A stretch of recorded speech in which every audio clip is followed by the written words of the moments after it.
और हमारे साथ जुड़ रही हैं उद्धव गुट से सांसद प्रियंका चतुर्वेदी। बहुत बहुत धन्यवाद आपका हमारे साथ जुड़ने के लिए। प्रियंका जी, उद्धव ठाकरे के लिए वजूद की जो जंग है वो जारी है और ये चल रही है लगातार। अब सुप्रीम कोर्ट में मामला पहुंचा है, लेकिन जो विधायक खोए उसके बाद नाम निशान के लिए लड़ाई, संसद में पार्टी का कमरा, क्या उम्मीद है अब आपको और कहां से उम्मीद है?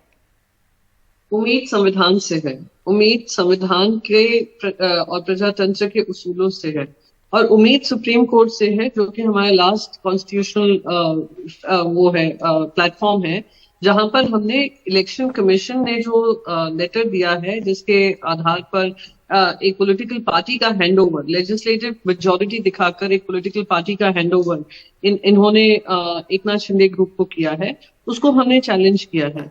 और उसमें तीन इंपॉर्टेंट पॉइंट्स हैं। जो लेजिस्लेटिव मेजॉरिटी है, legislative majority is not the only sign of a political party, organisational strength भी होती है। ऑर्गेनाइजेशनल मेजॉरिटी पूरी की पूरी उद्धव बाला साहेब ठाकरे जी के साथ है। लेजिस्लेटिव मेजॉरिटी में भी 16 से ज्यादा एमएलए की तकरार हमने डिस्क्वालिफिकेशन के लिए की हुई है, जो सुप्रीम कोर्ट उसको हियर कर रहा है।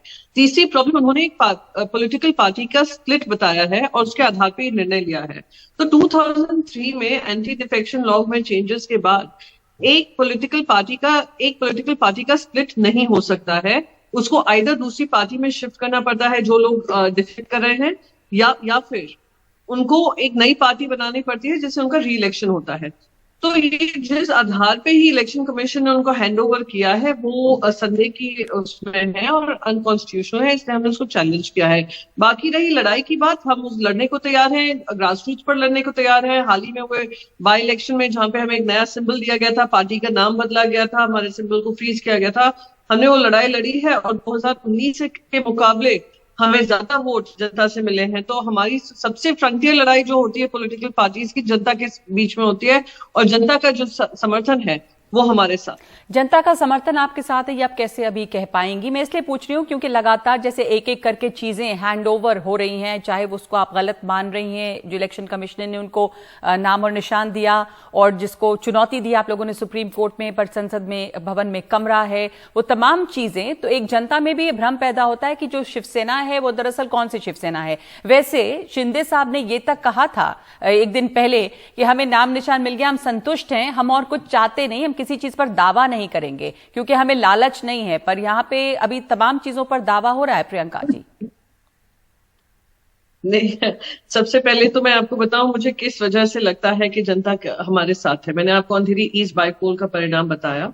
अभी हाल में ग्रेजुएट कॉन्स्टिट्यूंसीज में एमएलसी चुनाव हुए थे। ये ग्रेजुएट्स होते हैं, जो ग्रेजुएट्स हैं, टीचर्स हैं, वो वोट करते हैं। उन लोगों ने महाविकास अघाड़ी के जो भी चुनिंदा कैंडिडेट्स हैं उनको भारी मतों से विजयी कराया है। यहाँ तक कि नागपुर कॉन्स्टिट्यूंसी भी, जो इतने सालों तक भारतीय जनता पार्टी के खेमे में थी, वो भी महाविकास अघाड़ी के हवाले आया है।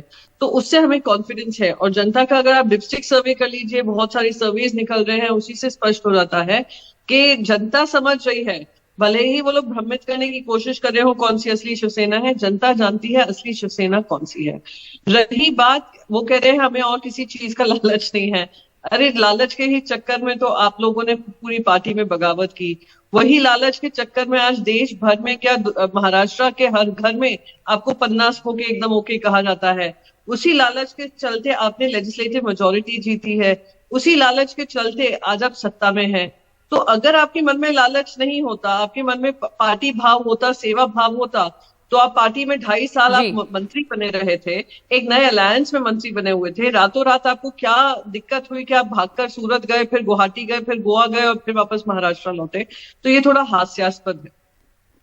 और एक बात, जो शरद यादव ने सलाह दी एक तरह से, उस पर आप क्या कहेंगी कि ऐसा तो इंदिरा गांधी के साथ भी हुआ था, नया सिंबल उन्हें लेना पड़ा, अगर बो एंड एरो तीर कमान का जो निशान है वो चला भी गया है तो उससे बहुत ज्यादा फर्क नहीं पड़ेगा, क्योंकि अगर आप असली शिवसेना है, जनता का समर्थन है, तो जिस चुनाव चिन्ह के साथ आप लोग आगे जाएंगे उसमें जनता आपको समर्थन देगी। तो शरद पवार जी ने ये सलाह दी थी कि इससे आप ज्यादा परेशान ना हो और बहुत इम्पैक्ट नहीं होता। आप कैसे देखती हैं इसे? पवार साहब ने जो कहा है वो बात सही है कि अगर कोई और चारा नहीं है, और इलेक्शन कमीशन हम देख रहे हैं किस तरीके से बगावत हुई, किस तरीके से स्पीकर का रोल कम करने का काम किया, किस तरीके से रातों रात स्पीकर बन गए, किस तरीके से रातों रात सत्ता बदल गई, किस तरीके से गवर्नर ने उसको आदेश दे दिए। तो गवर्नर से लेकर हर रोल का अगर चैलेंज है और उन्होंने ऐसा ये हालत बना ही ली है, तो वो लड़ाई हम लड़ने को तैयार है। उसमें कोई दो मत नहीं है हमारे दिमाग में, ना उद्धव बाला साहेब ठाकरे जी के मन में, ना आदित्य साहब ठाकरे जी के मन में, ना शिवसैनिक कार्यकर्ताओं के मन में। सवाल बस ये है कि आज क्या राजनीतिक पार्टी होना भी लाजमी है या नहीं। या एक राजनीतिक पार्टी जो 10th शेड्यूल में कहते हैं कि लेजिस्लेटिव पार्टी के ऊपर है, जहां पे आपके संगठन के लोग, कार्यकर्ता, पार्टी वर्कर सब होते हैं, तो मुझे तो लगता है अभी पॉलिटिकल पार्टी खत्म कर देनी चाहिए। एमएलए अपने अपने सिंबल पे जीते, फिर उनकी ऑक्शन हो जाए। बीजेपी के पास सबसे ज्यादा पैसा है, ऑक्शन खरीद कर अपनी सरकार बना ले।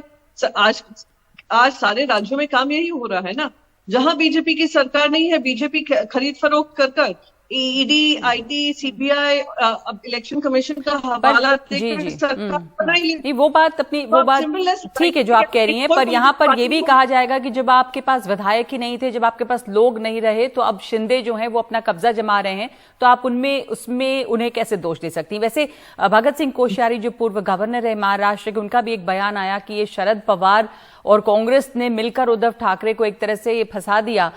वो तो उनके लिए वो बहुत अफसोस कर रहे थे कि वो तो बिल्कुल संत प्रवृत्ति के हैं। बारे में देखिए, उस गवर्नर के बारे में जितना कम कहा जाए उतना ही बेहतर रहेगा।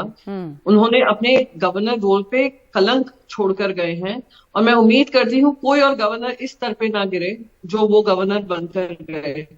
जिस तरीके से उन्होंने राजनीतिक रंग लेकर काम किया, जो एक कॉन्स्टिट्यूशनल पोजीशन को दरकिनार कर उन्होंने भारतीय जनता पार्टी का काम किया, एमएलसी के सिलेक्शन से लेकर उन्होंने चीफ मिनिस्टर के रोल में इंटरफेरेंस किया हो, उन्होंने सरकार बदलने का काम किया हो, सरकार को सपोर्ट ना देने का काम किया हो, ऐसे गवर्नर ने तो कलंक छोड़कर गए हैं। और अगर वो सवाल करेंगे, मैं उनका जवाब नहीं देना चाहूंगी। दूसरी बात आपने कही कि एमएलए का सपोर्ट, देखिए एमएलए भी जो बनकर आते हैं, एमपीज भी जो बनकर आते हैं, वो पार्टी सिंबल, पार्टी के कार्यकर्ताओं के समर्थन से और पार्टी की लीडरशिप से। आप लोग ये तीनों के हिसाब से आप लोग जीत कर आए। अगर आपका कॉन्फिडेंस खत्म हो गया था लीडरशिप में, तो आप लोग रेजिग्नेशन दे दीजिए। इन्हीं के लॉयर ने सुप्रीम कोर्ट में हवाला दिया मध्य प्रदेश का।